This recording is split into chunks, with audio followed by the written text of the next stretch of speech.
everyone. Hey, Oh, we survived tornadoes. the tornadoes wrecked Tallahassee, and the grid was down. Dude, it was intense, man. We had a lot of trees down, fence damage, power out for multiple days on my end while you were off in well, you were leaving the morning of, so you got hit by it there, but then you ended up out at Rockville while I was still showering in a Well, bucket. it was,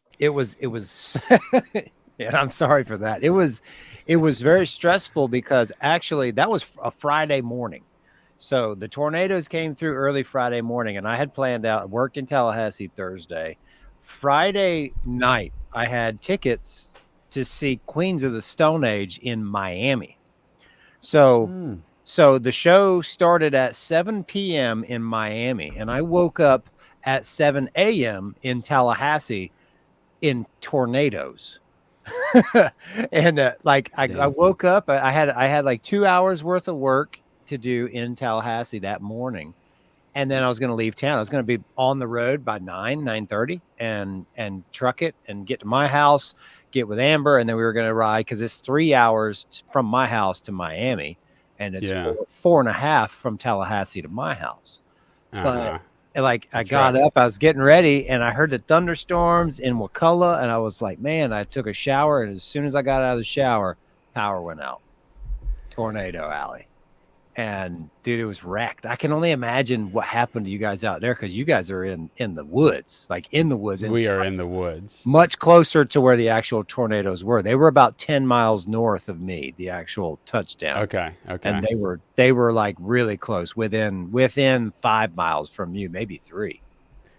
It must have been. So I didn't know. I didn't even know a storm was coming. So we didn't prepare at all. I was just working like crazy before trying to get ready for a shoot that was in Destin that I've been out doing this last week. And it was. I woke up. I mean, it was just so loud. I mean, it was thunderous. We have a tin roof too, and so it was just chaos happening outside. We have a lot of windows, so I could see how crazy everything was getting. I mean, the trees were like bending over like crazy. I went and grabbed Tristan out of his room. We all got up, went in the hallway, got under a doorway, Yeah, because yeah, yeah. just for more structural integrity.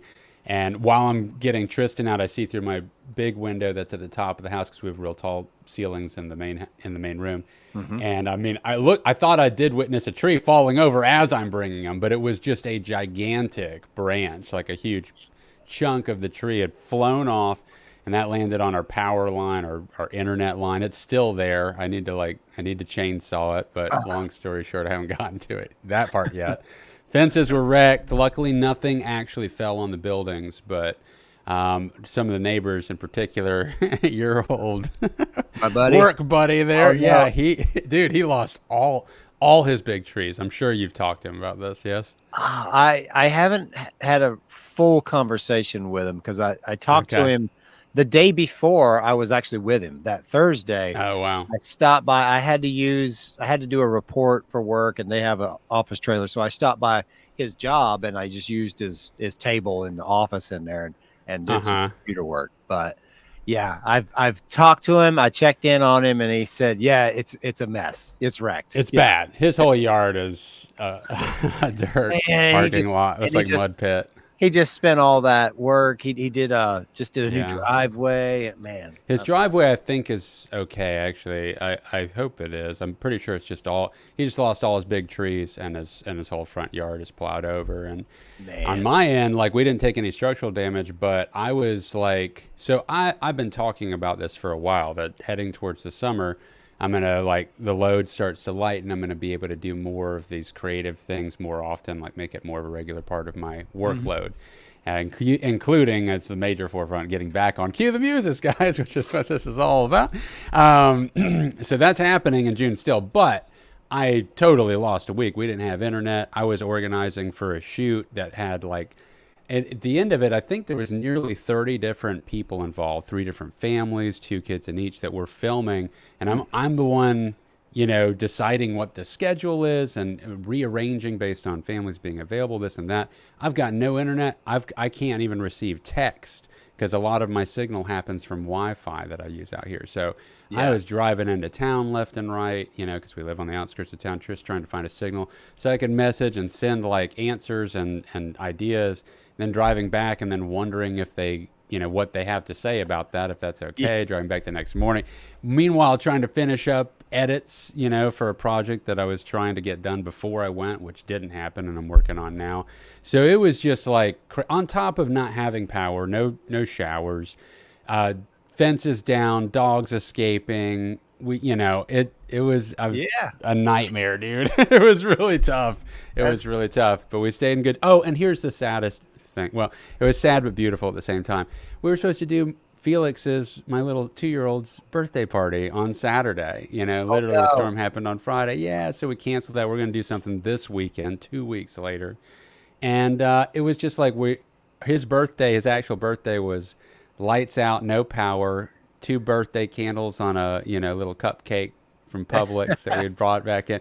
And it's just me and Tristan and Amy singing happy birthday to him. And, he's too young to know what's going on or what to Yeah. expect. But I was just like, we had all these plans for water dragon, water toys and stuff. And we're going to do all that this week. But I was just Yeah. like, man, this is kind of a bummer. I was really looking forward to this. So, But it is going to be a cool like memory to share with him when he's older. Like you don't even know, like your second birthday was totally wrecked by tornadoes. Like, Yeah, just a dude. freak storm. Like and so like I saw the tornado map. The tornado map, it was 3 or 4 tornadoes, and 2 of them actually merged to one in the center of Tallahassee, right at the project that I was working on.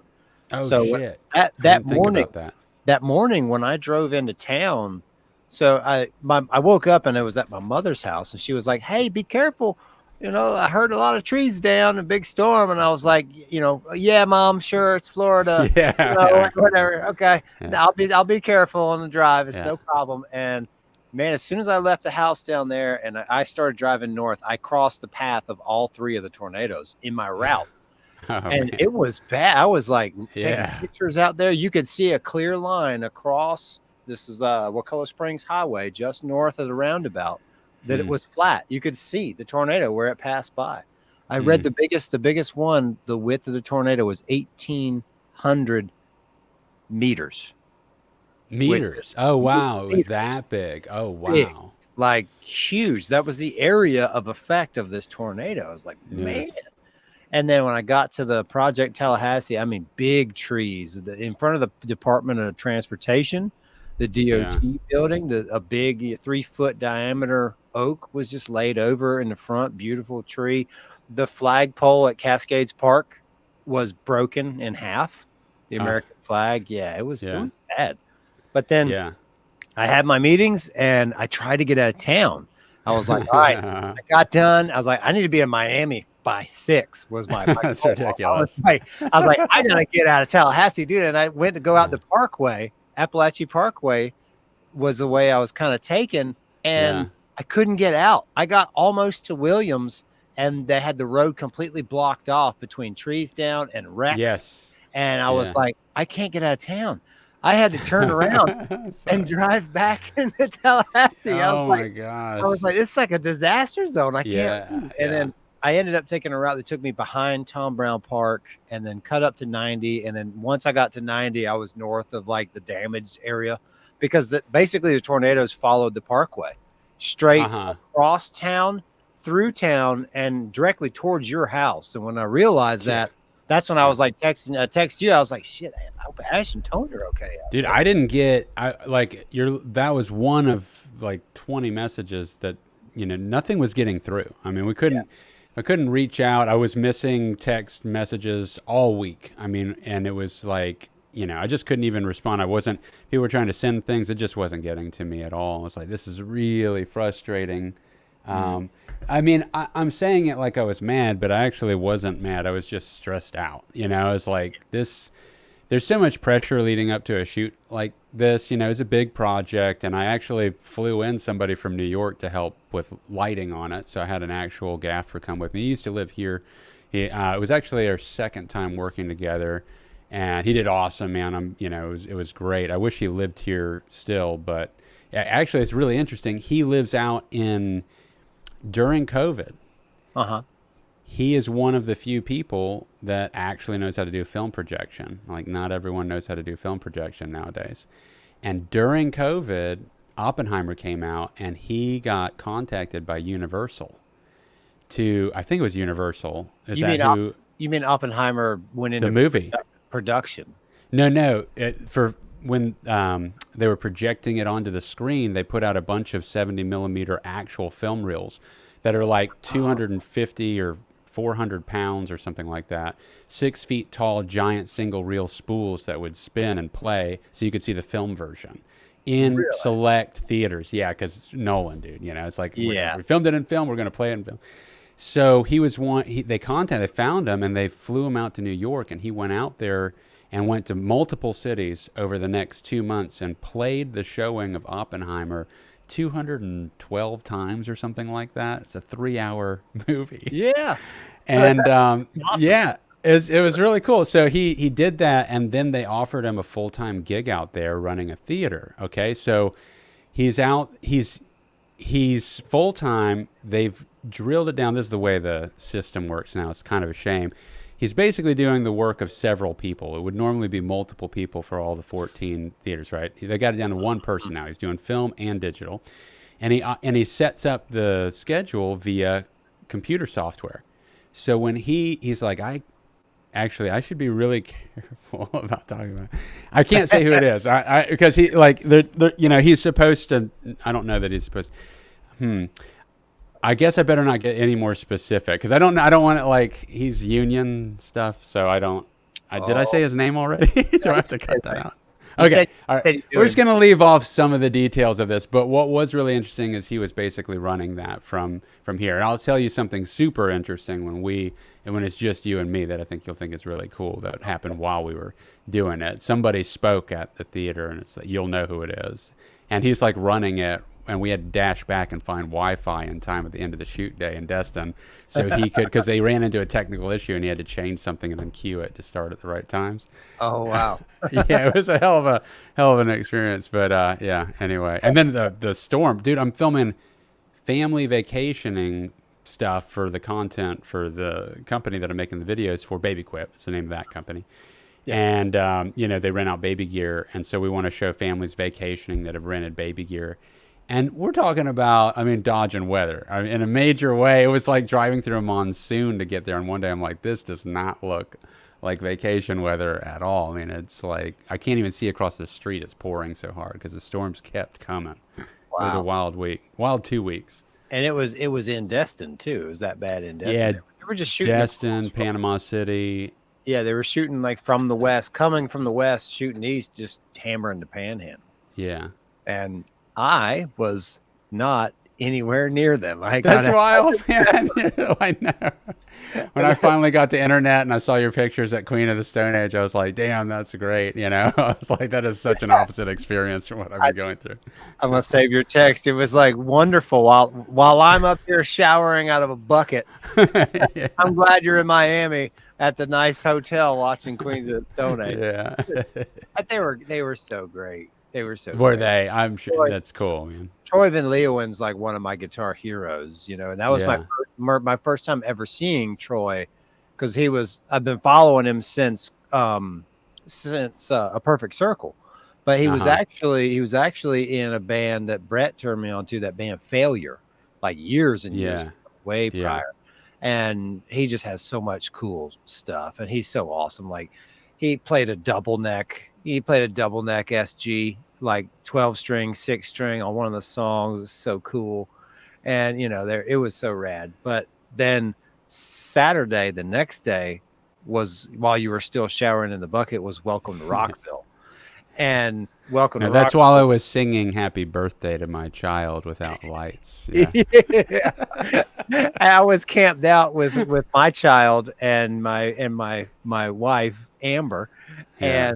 And I camped out in front of Baroness, and I was on the rail, man, like for Baroness. Oh, nice. It was so I was actually on the rail for Baroness and for Clutch. Sounds like you were doing tons of coke and just on the rail. Yeah. No, that means front With row. my son. There's 8,000 people standing behind you, but I was right up front, and Yeah, I'm with you. it was so awesome. That's awesome. The only bad thing was we did have kind of an emergency at Rockville, and it sucks so bad. Kyron, my son, had put sunscreen on his face, and he got it and it kept getting in his eye, and it kept really, really like bothering his eye. He kept going to the first aid tent, and they were washing it out. Wow. And so we camped out for Primus. We were like, Primus getting ready to play. Hell yeah. And I was like, it was bothering him real bad. And my sunglasses and Amber's sunglasses, both prescription sunglasses, and his eyes are bothering him, and he didn't have sunglasses. And I was like, man, I can't give him mine. I'm like, I gave him my hat, and I was like, look, man, you guys stay here. Primus getting ready to play. I'm going to go find sunglasses. I'm going to go be a hero somewhere and get this stuff. So I walked, and it's huge. So I walked over, and I found the Fuck Cancer tent. Okay. It's all charity. The first tent I went to, they had like $40 sunglasses, and I was like, is there any like cheap sunglasses? They said, go see the Fuck Cancer guys. I think they got like $10 sunglasses. They were $5, and I ended up spending $40 there just because I got sunglasses, keychain, lanyards, wristbands. Okay. It's charity. So yeah. $40 there. I'm feeling great. I'm like coming back to save the day. I told stay here at this landmark. Primus is going to play. I'm walking back. Primus opens up with too many puppies. And I'm like, Les Claypool, everything is awesome. And I get back, and they're not there. And he starts playing the next, I can't remember the next song, but like in song number 2, I get a text comes through because there's no service, so many people. So there's no service. And I see medical tent. And I was like, damn, they're back at the medical tent. So I start walking to the medical tent. And then as I get to the medical tent, I get service, and I get another text. They're taking him to the hospital. And I'm like, oh my God, what's going on? And so like, I have this like, as Primus is playing, mind you, and this is the band that Kyron wanted front row, and he was there. And like, so it was like, then I got to the medical tent, and I said, hey, my son was just here. They said he took it. Oh yeah, it's down there. You got to walk there. I was like, nobody can give me. They gave him a ride. I'm like, all right, I'm walking. And like, I walked, and I left, and like, it was such a weird thing. I'm not going to get into it, but like, I went out the emergency exit gate, and there's like a security guy out there like this on his phone. And he looks at me, and I'm like, how do I get out of here to the medical center? He just goes, I'm like, never mind. Start walking. I'm just like out. I'm like, I ain't got time for this dude. And so I leave, and then I get service when I get outside of the place. And I called Amber, and she said, hey, look, everything's okay. It was the sunscreen was like caked into his eyelashes, and that was what was happening. So it was like, imagine you rinse your eye out, but it's like bonded to his eyelashes. They said it's actually really normal. There was multiple people that were taken there because of that exact situation. I had never heard of it. And I was like, well, you're not supposed to put the sunscreen in your eyes, son. You're supposed to kind of put it around. My God. He came back, and I was like, well, dang, you missed. And it was like through Primus's set. That's the only time it happened. I was like, well, that is a bummer. Because I specifically told you I wasn't going to get the Sasana tickets because I was already going to see Primus with Kyron and Amber at Rockville. And guess what happened? Damn, man, that does suck. But dude, outside of that, everything was amazing. And I have got to say, I'll end the Rockville topic because I could talk too long about Rockville. But Baroness was absolutely phenomenal. Yeah. Clutch was absolutely phenomenal. Yeah. Mammoth WVH, Wolfgang Van Halen, was unreal. Really? How good that man can play and sing. His tone, for a minute, it was so good. For a minute, I thought it might have been a vocal track playing and he was lip syncing. It was so perfect. Wow. But then he was commentating in the song, and like I was like, okay, this wow, like I had no idea. Wow. I knew I liked Wow. Wolfgang Van Halen, but I had Uh-huh. no idea live he was so good. And then Wow. at the end of the night, Foo Fighters was, I'd never seen Foo Fighters before. Yeah. That was a show. That Yeah. that it like okay, you got Josh Freeze's on the drums Yeah, now, I like that. Pat Smear's on guitar, Dave Grohl, and he's a showman. He talks. It was like 2 hours of Wow. just all the amazing and the stuff in between. They did covers, they had skits, it was comedy, it was such a good time. And it Awesome, was man. like it was a great way to end it. I was so glad like we went on that night because Hmm. like Slipknot I think ended the night after, like the heavier bands and stuff. And I love heavy bands, that, but Yeah, yeah, it was totally. really something special about the Foo Fighters and their set, especially that biggest show. That's the biggest show they played with Josh Freeze at the helm, I think. Yeah, so yeah, yeah. so far. That's brand new. I mean, well, he's sat in with them before, but this is like the permanent fixture now. He's like actually in the band, Yeah, it which was is great. very And cool. they had a fun skit. This will be the end of talking about it, but they had a fun skit where Dave Grohl was like, I'm always pumping up the guys in my band, Pat and Josh and them, and I never really just get to toot my own horn for a little bit. You guys want to hear a little solo? You want to hear a little guitar solo? How about we do a guitar solo? Everybody goes crazy, and Yeah, he starts doing this tap thing, and it's yeah. clearly Eruption by Van Halen that he's doing, Uh-huh. that Uh-huh. Eruption, and he's doing it, and then all of a sudden the camera cuts and it's Wolfgang backstage playing. That's awesome. And he's like, "What, Wolfie? Oh shit!"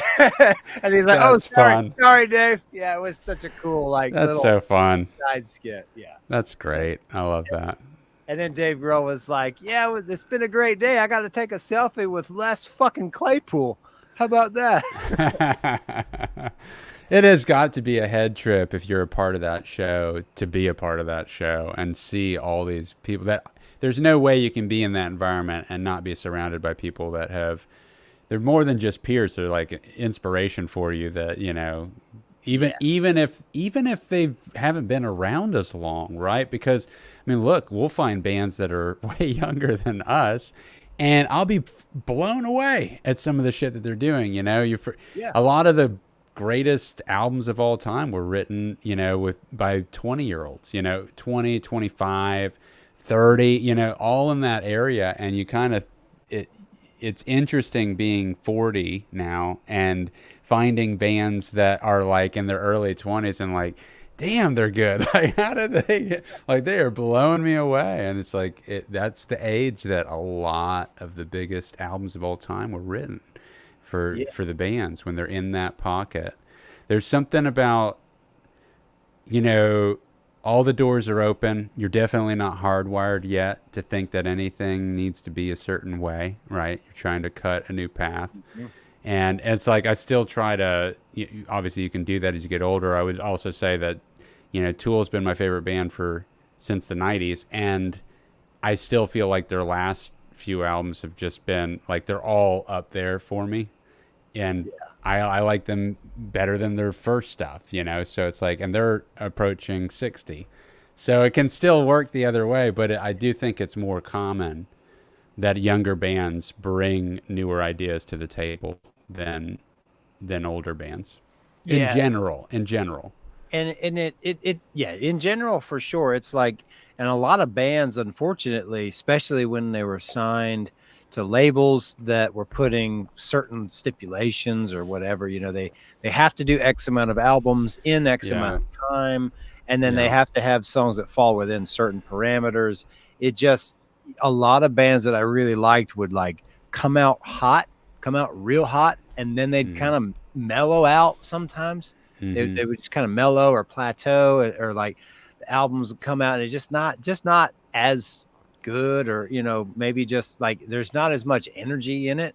You could More tell more like, common story than not. I mean, it's much hard. That's why I feel like to have a favorite band, they have to do great albums, not just have great songs, right? And they have to have done it over a length of time, really. It's hard to make a favorite band, a band that has 3 awesome songs per album on their first 2 albums out of 5. That is, no band's going to go down as somebody's favorite band if that's the case, right? And those Yeah. prolific songwriters that just continue to crank out album after album that's just so fantastic. I feel like the Chili Peppers have done that in a lot of ways, although I haven't been blown away by the last stuff, but they've written so much. They've done a couple of double disc albums at this point, I think, right? I think the newest one's a double disc. I'm pretty sure. And that's like how Mastodon kind of happened. But Mastodon was different where they didn't have me in the beginning, and then I just kind of didn't pay attention because I thought it's a band I thought was okay, but it wasn't really my thing. And at the time it wasn't. But then 10, 15 years later, maybe it was even 20 years later, but then I realized that, it is my favorite thing. Then they've done so many great, and all their albums, most of their albums are like experimental, like what they call it, the concept albums. They all tell like an overall. That's like fun stuff that you and me nerd out on. It's not it's totally not for everybody, but I mean it's really cool. It's so cool when bands do that, and I'm more into really into the recording aspect of it now, and really listening for cues and things in the tracking. Like now I can tell, okay, this band did this is an electronic drum sound. This one, okay, this is a combination. They put samples in with real drums. There's a live drum sound with like a sampled maybe kick and snare, and just kind of picking things out. And more so now that I've really gotten back into recording and set up the studio and everything, I'm really gravitating towards live raw drum track recordings, like older stuff, newer stuff that has that sound, like this particular sound. There's one album that jumped out at me today by the band Alexis on Fire, Canadian rock band. Their drum sound on the album, I think the album's called Rough Hands. It's the album cover's got a guy with like burnt hands. It's kind of gross. He's got a big old swollen, nasty, blistered fingers. But the drum tones on that album are so cool, and you can tell it's raw. It's almost like Rage Against the Machine recorded in a tin shed, kind of raw drum sound. Just really cool. Nice. And that is my segue into the next topic of conversation that you and I have, because you're getting set up for the summer to get your set up, right? Yeah, I mean, I'm definitely behind on the knowledge base of what you've been putting into the research on equipment and stuff like that, but I've basically taken advantage of your research because I know I'm just I'm actually still learning more with lighting stuff and filming stuff right now, and so it's just hard to keep tackling both. So I took advantage of your knowledge, and I went ahead and ordered a couple of units today. I'm still learning the names of the WA-273 by Warm Audio. I've got that coming. I went ahead and got the double channel, found a used one, and then I also ordered the same compressor that you've got, which is, what is that called? It's the Bluey.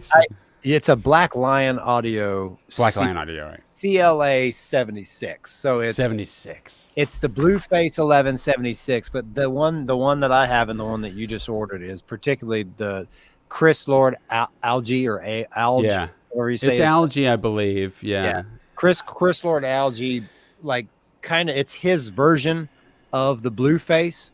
Like the story is his famous studio, his tracks, he's got a modified Blueface 1176, which is like a colored compressor, and his, particularly the modified one, is like just a unique sound.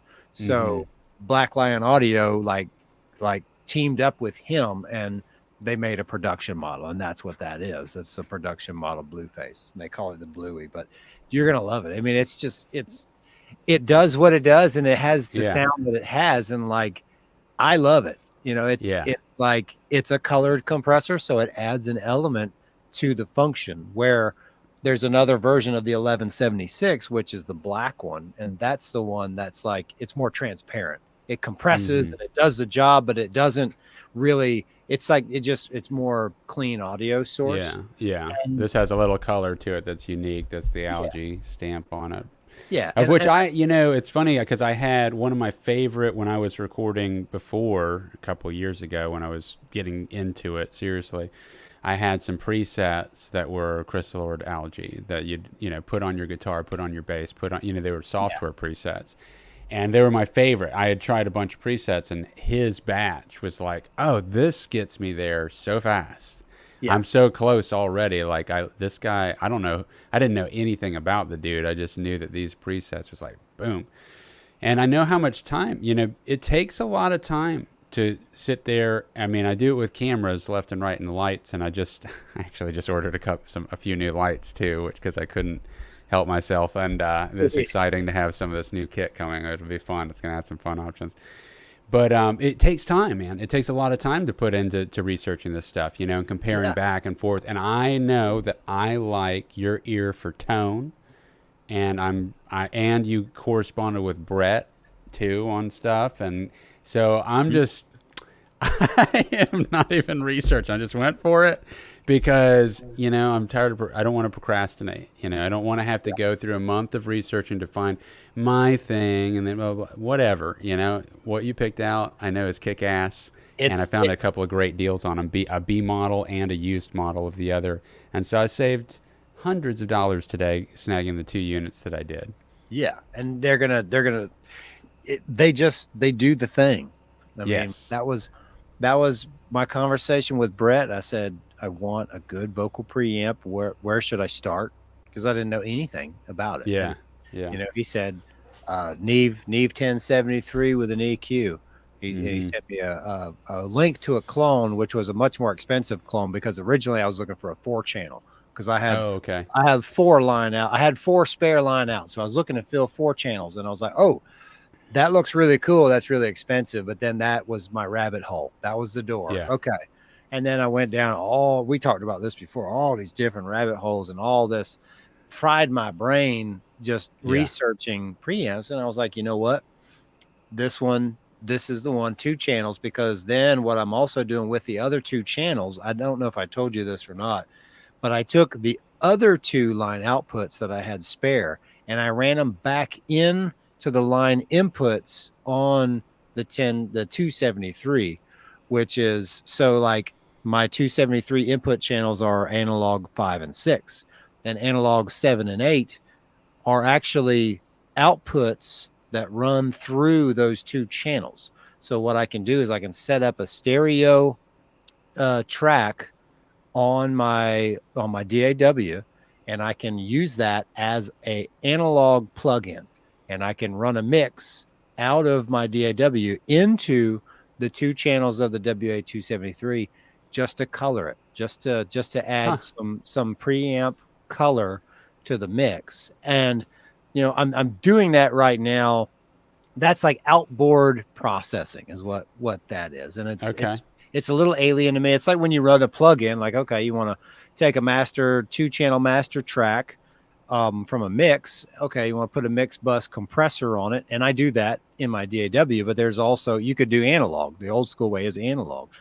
I really like some of my plugin software. I use particularly, there's a Fab Filter multi-band compressor that I really like to use on my mixes that just lets you kind of dial in where you want the power, where you want the squish within the EQ range, and specifically certain EQ ranges to isolate just on the kick area or the guitars or whatever. But so then what I realized when I did that, okay, if I'm going to run a stereo parallel, I've got the 2 channels on the W273, but the compressor is a single channel compressor. The Bluey is a single channel compressor. Yeah. So then that would actually necessitate another compressor. If you were going to run a stereo mix through 2 compressors, you would set them the same and you could do all that. But that's getting into splitting hairs on sound, where you can do that in the DAW too. Right. And I feel that rather than going that route, I'll probably just get 2 more channels of good analog preamp. Maybe eventually down the line, maybe another WA273 or I think what I'll probably do is get a 2-channel API style, that's the one that's more geared towards drums. It's just another Yeah. another Danny flavor. Carey's reference point Yeah, over Danny the Carey. knee. Yeah. So that nowhere now, like that'll be way later, but that's Yeah. kind of like the idea. And It's hard to put the brakes once you start dropping the money yeah, because you know, especially if you're, it's like you get on a roll real quick, and I got on a little bit of a roll this week because I got the lights, and then yeah, I was looking at a couple of lenses, and then I was like, wait, now I promised myself I was going to put a little bit of money into. I really want to get some audio recording stuff because I want to get my studio set up just for recording like vocals, guitar, and then I'm interested in potentially getting like an electronic drum kit. I'm keeping it real simple. I'm not trying to soundproof my place. I'm just want to be able to record my guitar well and record some vocals pretty decently. And I do want to pad up that. I have a vocal booth. I mean, the studio has a vocal booth. I just actually have to turn that booth into, pad it up, get it all diffused out. And I think what I want to try to set up is a way of bringing my MacBook into that room and just being able to record right in there with the MacBook. But I've got to think about how I'm going to run all the wiring and cable, maybe, drill a hole in a wall so I can get these preamps to. Yeah, and another way to do that. So if you could get a mobile rack setup, it's just like a little rack box on wheels. And you can have your preamps mounted in there, and you can wheel it into one room or the other. I have a big one. Yeah, have you noticed it? You know that big one in there that's 6 feet tall? Yeah. So it was given to me, and I was like, I might need this one day. Yeah. And it's so you have 2 things on it. You could run that. You could run a snake. You could do the laptop thing in there. Yeah. Or you could just run a long. I'm thinking what I would do. You just run a long HDMI and run another screen in there for your computer, and then run a great long, a mouse and a keyboard in there, and then just have a little satellite rig so your computer stays where. Yeah, that could work too, maybe. Yeah, I got to think about this because it's also challenging to have the software bouncing back and forth between a MacBook and a PC, and I do want to ultimately edit on the PC because I want the big. That's my comfort zone. Even though next time I get a computer, I really might bite the bullet and switch to a Mac. You're an iPhone user. I'm an iPhone user. I'm an iPad user, but my computers are all Windows based. Dude, I'm PC for 20 plus years, and it sounds scary. And I'm clunky as hell on my MacBook. But when I plug something in, it just works every time. There's no troubleshooting or figuring out some compatibility issue. I don't have to go into sub menus. It just comes on. It's like, this is the way it's supposed to work, isn't it? Yeah. I feel like they just have a smoother operating function. I run into I had just upgraded the hard drive of my computer, and I think I talked about this to you. Like I accidentally ordered the wrong SSD hard drive. I got it was like a QVA versus QVO. QVO. Yeah, I got the QVO, and every now and then, so if I'm running a session and I really get native plug-in heavy, like if I have Amplitude, a guitar processing amp modeler program running on 6 channels, I'll get a you've run out of bandwidth. You've run out of bandwidth. I'm like, that's because I've got this slower DD. It gets full faster on its catch, and so it just you can't run it for as long without needing to reset it so it can clear its catch on it. Yeah. So I think I'm already like, you know what, I'm just gonna plug that into another one. That's gonna be another storage drive, and I'm gonna get the right one. I'm gonna get the Pro. Yeah. I don't need a big one. My main C drive doesn't have to be a terabyte. It's great to have it, but I can do a 500 gig. I just needed more. I was running a 128 gig, and it was that wasn't even enough to hold all of my programs. 100%. I mean, I think 512 gigs is like minimum to just today with operating systems and the plugins that are equipped for sounds and stuff like that. And but I do wonder if you can get away with what you could try first is, if you did get a faster SSD and it was like a 2 terabyte, 4 terabyte, something like that. You could potentially, I don't know what your ports are on your computer, but you could try running it as an external SSD and then just see and run your project files off of it and see if that actually does the trick. And then you wouldn't have to redo your operating system and replace your C drive. Yeah, but if I ran that, I think the problem, and this is coming back to just an older box. Like my box is box, so I don't have the Master ports. I don't have the updated master ports. I don't have a lightning port. I'm running a Firewire port, I think is what it's called. It's so not USB 3.0. It's not 3.0, no. And your computer doesn't offer USB 3.0? Not this one. I think what I'd have to do is like the case would be fine. I'd have to get a new motherboard. And that's a new computer. Yeah, it's a whole thing. And I looked into chips. Now the thing I did do right is I've got this is a 10-year-old computer, but I've got an Intel i7 that's still, like, I looked up like the fastest chips, and this i7 that I have is still like on par as far as Intel. I think AMD's surpassed them, but it's still like in the top 5. So like I don't have any issue with this. Even do you know which i7 it is? If it's a 10-year generation, because each year they have an i7, but they call it the same thing, but it's like the newer year, and so each one's supposed to be more efficient and faster and all that, even though it's the same titling. Yeah, so you're sure that you're looking at the I'd have to go back down that rabbit hole, like, because it was the same model, same everything. Okay. And it might have been just looking at specifically for the motherboard that I have, like the best chip for this specific motherboard. Yeah. I don't think that an Intel chip is changing its mounting too awful much. That doesn't update as much as the actual chips do. Yeah, the processor itself, it's like they title them like pretty much the same thing, but they every year, if it's the next year, it's like faster, more efficient, draws less power, produces 20% extra performance increase. And so it gets super confusing. This is where this is why there's so many issues with PCs, because there's so many variables versus a Mac is an extremely controlled ecosystem where you can't do stuff to your computer. You buy them all. It's like buying an Xbox, even though that's Microsoft. But it's like buying a game console. You're not going to keep changing the graphic card out. And you're not going to keep fucking with it, Yeah.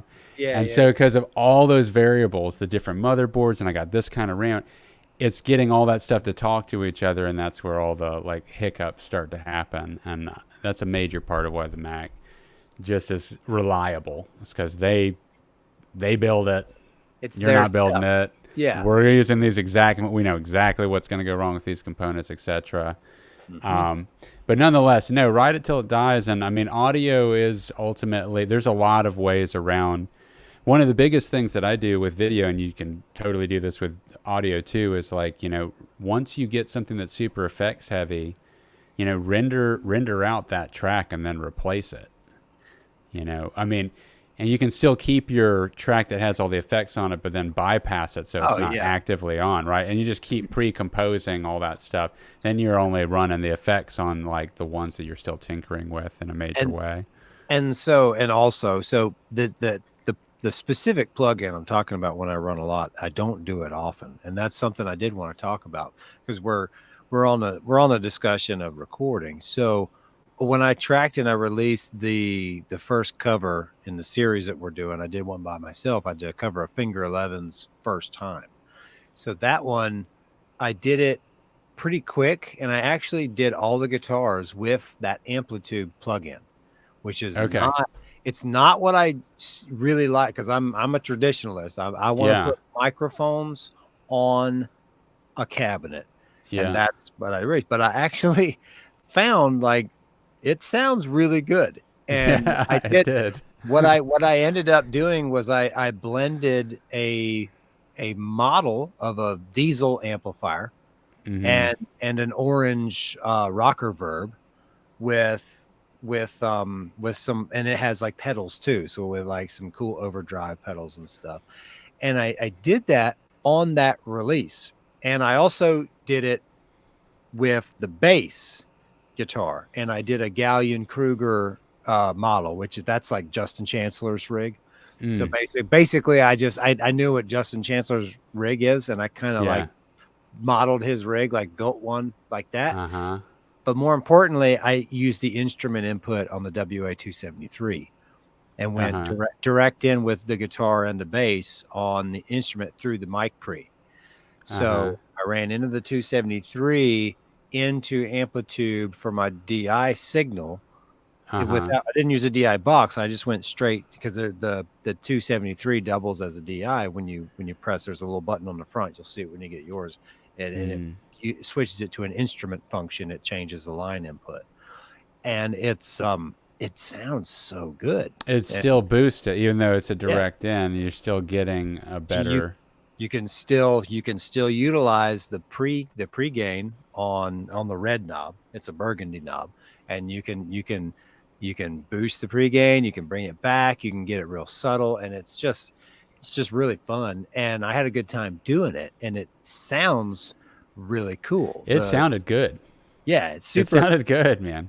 The problem with it that I run into is usually like that mix was fun, but I don't like stacking a lot of those guitar simulated stuff. A lot of times I get a hard time getting them to stay bright and out front. I feel like when I use the plug-in, the amp modeler, that the guitars get washed out super easy Uh-huh.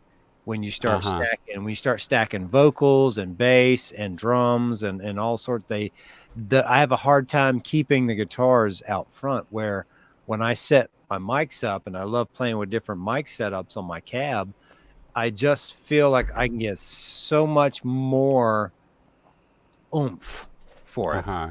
Uh-huh. And where I'm gonna go next with the next logical step, I think, is to do a split track and record the direct dirty signal that I'm amping on the cabinet, but then also running a separate input somewhere as a dry DI input, capturing just the guitar. So then Yeah. they can you know then you can do the reamp That's what I thing. want to do. I definitely want to have a direct in that's dry in addition to anything that I'm recording, because there's just too much opportunity to To nerd have out. another tone in there. Even if you just want to double stack and slide over a few milliseconds, so you're thickening it up and just shaping the EQ a little bit differently to fatten it up in a quick way. I mean, I know that's not the same as completely double, but it still does something, and it's kind of interesting, and you never know.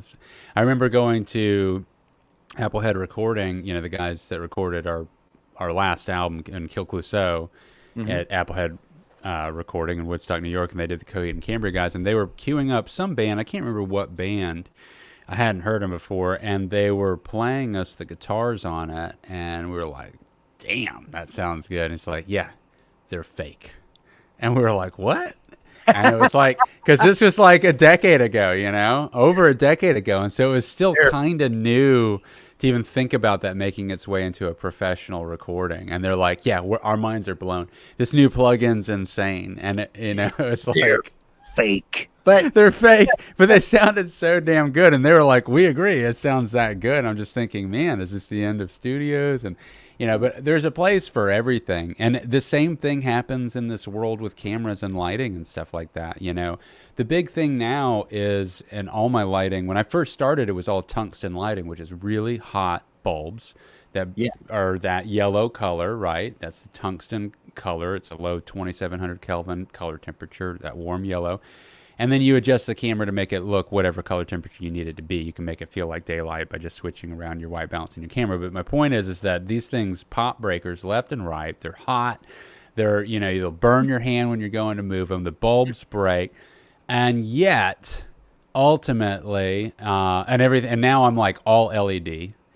Yeah. But yet, ultimately, the best, truest light is still a tungsten bulb because of the way that frequencies work. There's actually LED lights. I was actually talking about this with that guy that I brought out who's a professional gaffer in New York.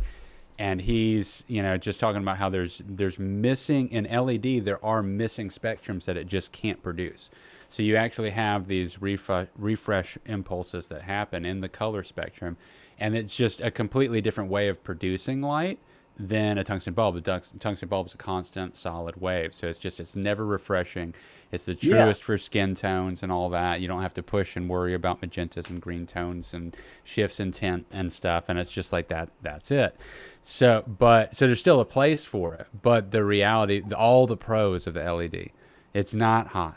You get crazy amounts of power. You're not going to pop breakers. You can plug in a ton of lights. You can put them a ton of places.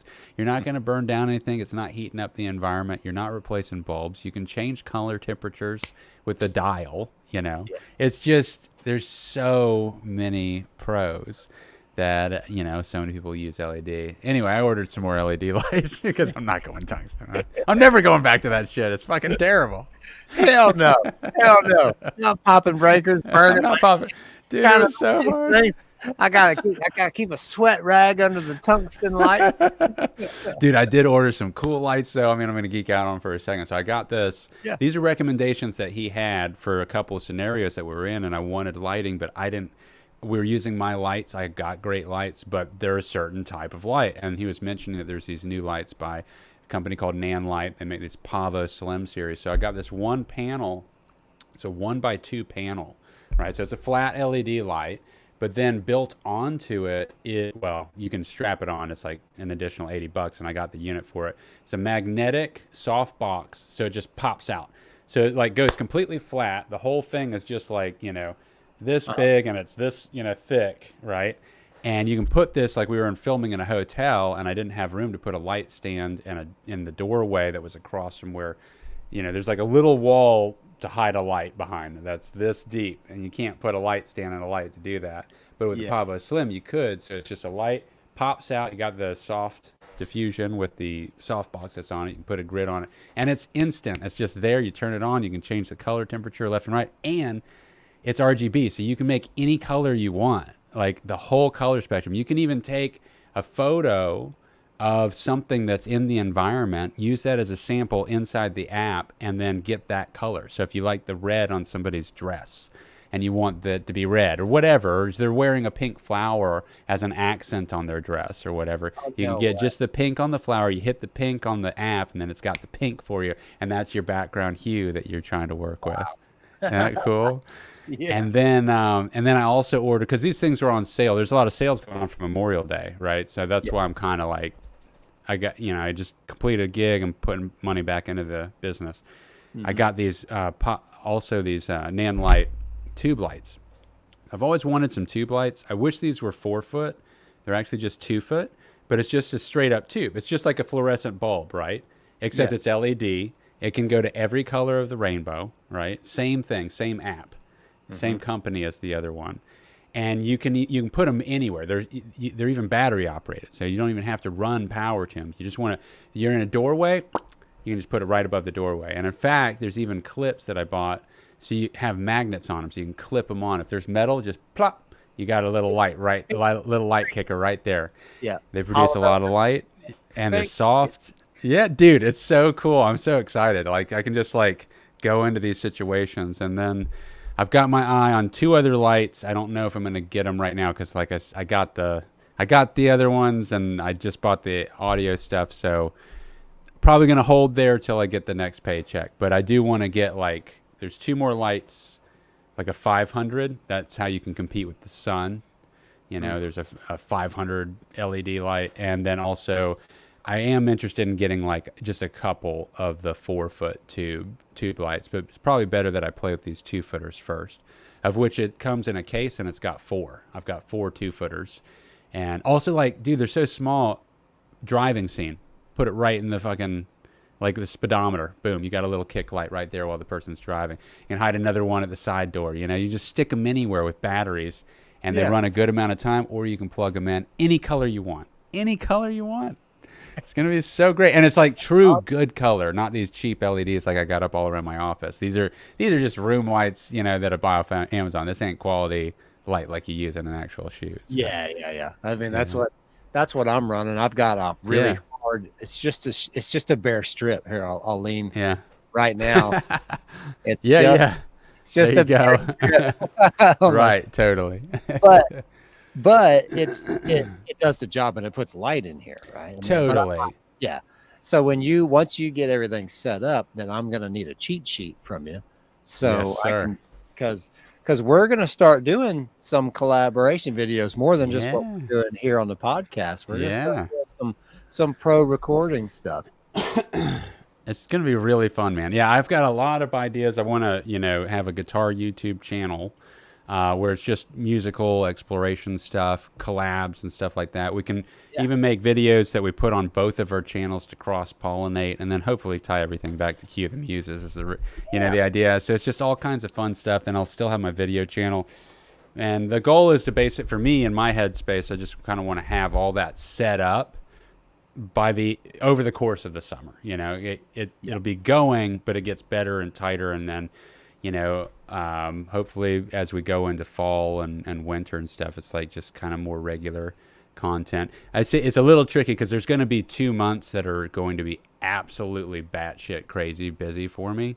From the end of basically October, like the end of midway into September through the middle of November, that 2-month period is going to be insane, but it's going to be great because I'll get a ton of filming done and have a ton of editing for the next months. But I think I'm in the midst of closing the last couple of contracts, and I think I'm booked out for the year, man. Like a whole year from now. Heck yeah. So not like the end of the year, but like till this time next year. Yeah, through June 25. I think so, man. Like if these 2 come through, then I'm covered. I know my financials. I'm making educated decisions on the purchases and, spread it out. And the load of work is not a ton of crazy deadlines. There's a few moments where that'll happen, but it ain't going to be like it has been the last couple of years. So hopefully all this hard work is about to really come to fruition. Yeah, man. And the load will lighten and more content creation, personal content creation. And I'm just like, I'm so excited. And I'm pressing forward with that being the plan still. Hell yeah. That'd be cool. Yeah. That's exciting. That's so exciting. Don't worry, because during that time, that's like Halloween-ish. Yes. Covering in there. I will be on the Headbangers boat cruise. Oh, yeah. Going from Miami to Puerto Plata, Dominican Republic. Wow. Watching all the heavy guys. Lamb of God, Chimera, a big one on that boat that I'm 2 big ones on that boat I'm excited for. Corrosion of Conformity and Soulfly. Oh, sweet. Oh, they're playing too. Nice. Yeah, that's very cool. There's a whole bunch of cool bands. Poison the Whale, After the Burial, all the really uber heavy guys, but that's over Halloween. So we'll skip the podcast week that week. That week, yeah. There's going to be a couple of skips in there. I'll be potentially I might be going back to Biloxi around the beginning of October for catching another cruising coast, possibly. I'm definitely going to SEMA again for Vegas to film there for part of a production for one of the other car clients. And then in theory, it looks like actually before Thanksgiving, I'll be in Illinois for 1 to 2 weeks, depending on what all books. And that'll be filming for this new fast food franchise. It's not fast food exactly, but it is a food franchise, and that'll be really cool because I'd love to have that as in my belt, for portfolio wise. I've done food a couple of times, but okay, yeah, I hadn't because I'm not familiar with any of that type of content from your channel. I don't think I've seen any of it. The only the main food thing that I've done, I mean, I filmed food a lot at weddings, but it was a company called Flex Foods, and they delivered healthy meals to your door. And so I filmed a bunch of athletes, which was super cool and fun. But this is different. This is directly for, like an actual new, food place that's opening up. They're on their third store. They might have 5 open by the time I'm there, but they're trying to open nationwide. I think the goal is 100 stores over the next 5 years is what they're aiming for. That's a good. So that'd be cool, dude. Because like if I help them accomplish that feat, I'm in, and then I'm also helping later, and I'll have bigger budgets to do even grander stuff. So very So cool. when the next time I see you, I need to get a couple of your rough cut business cards if you have any of them. Yeah, sure, totally. I'll give you a stack. We've still got all our Cue the Muses business cards, but I'll be shaking hands 2 months from now. I think it's in July. Late July, I'll be shaking hands with the guys from Mastodon and the guys from Lamb of God on a meet and greet, like shaking hands, conversation. Okay, dude, I'm definitely giving you some Yeah, cards, giving the Cue the Muse, because I'm talking about this commercial work, but what my number one goal here is to become an actual professional music video director that does stuff for big bands. That's what I really want to do, in and addition to making our own stuff. even if it starts with like a collaboration, because Sure. I don't know what Lamb of God's deal is. I don't follow them that close, but I know that Mastodon works with a couple of specific guys on their videos, Uh and huh. their videos are usually pretty quirky and funny and like low bar, like kind of fun stuff, like stuff Yes. similar to what we do, like Yes. not as high end with like the videos from Cue the Muses, like not that polished. Like Uh usually they're huh. not, but they do have a couple that like really are. Then they've got the one that's like the most famous one that's booty cheeks shaking the whole time. Uh huh. Right. Right. That Totally. was wonderful. It's Because of great. I the love watching it. But Well, it's and I could totally see that, we have another thing hopefully coming up in August where we're going to meet a lot of these band, gods from bands basically, right? Like a yeah. lot of famous guys that are like crazy good guitar players and stuff, and I'm hoping to show them the options there, trying to help them make music videos for good prices and all that. But realistically, I could totally see it being the band that opens for the band. Just getting that opportunity, just getting into the network so the label can even see that I, exist. And obviously, guys, we hope that they, the samples I'm showing them are Key of the Muses. So maybe there's some interest in that too, even though I don't necessarily want to be on a label, just some interest. And there could be different ways to collaborate that aren't signing a label deal. Yeah, yeah. And there's, tomorrow night I'll be in Jacksonville playing at the Kona skate park with Defy the Tyrant. That's why I've got my 3 girls set up back here. These Yeah. 3 guitars I'm playing for the Defy the Tyrant set. Still Yeah. filling in for Ian, who's still doing the X101.5 iHeartRadio gig, Yeah. crushing it. He's bringing back Cool. locals only Oh, shit. to Tallahassee, which is Yeah. sorry, that was a quick segue into that. Yeah. Yeah. But I think that's kind of cool. So they're actually, if you, Very cool. I think it's a good idea to get people to tune back into the radio if they're going to be playing local music, I'm into that. unsigned I'm into local that. music. That's fun again, right? I mean, I think that's a fun way to get people back engaged. I So agree. it's going to be really cool. Maybe I don't I know if agree. I'm supposed to say that or not. I don't know either. If you made it to the hour plus point, I just gave away some. That's the thing, right? Like if you guys made it, I might have given away something earlier that I wasn't supposed to give, but you got to listen in and You earned that secret that isn't supposed to be out yet. right. Yeah. The real But deal is, but, but yeah. sorry, no, I was just gonna say, like with playing, you did a video for the Defy the Tyrant. There's Yes. gonna be, and the bands that are playing like are some of the really cool local Florida scene and I think Georgia scene bands, Arctis Reyes and there's I don't even know all the names. I'm so terrible. This is really just a spur of the moment almost type of thing. I mean, I'm Yeah. prepared, but it's like I haven't. They got a new drummer, the new old drummer Dennis. I've had one practice with them actually in the room, and there's Okay.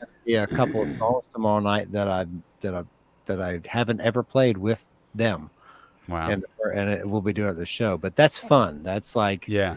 That's like, I'm not saying anything, but saying been doing this for 20 years. You and I've been playing guitar for 20 plus years. Yeah. That's where, for me, that's where the fun is. Like, there's a challenge. Let's learn it and go do it and just own it. Mm-hmm. And anyway, from the hour mark, cue the Yeah. Muses. This is the MuseCast. Yep. You can check out our actual show. If you're still here, you know what we do. We have a show, and it's got music videos in it from our album. And the new episode / chapter 3 will be back into the editing room starting mid-June. And we're going to have it done and ready to go, aiming for sometime. It depends on what makes sense to release it when. But, like early August is probably... We're going to try to time it around something very specific that me and Dick have mentioned a couple of times that we're going to try to do, but we don't have a date yet of when that is, and we're waiting to find out when they're doing it. We want to time it around that. Yeah, they need to drop that. I need to know. I'm going to be disappointed if they don't do it this year because this is a big part of the battle plan for how to get some things to happen, get some action happening. So And I think that they'll come out with it. Yeah. I need to plan it out because there's the Me year too. up.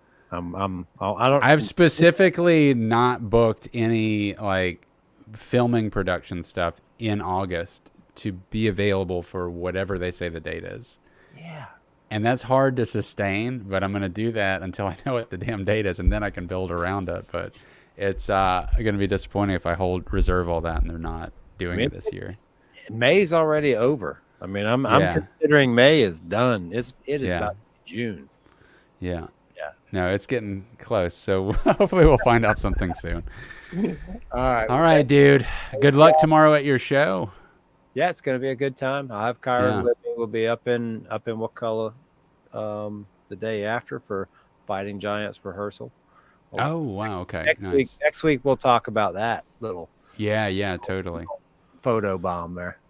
Cool. Yeah, definitely. We have to talk about that next. So. All right, man. Well, cool. I'll catch up with you soon enough. See you guys.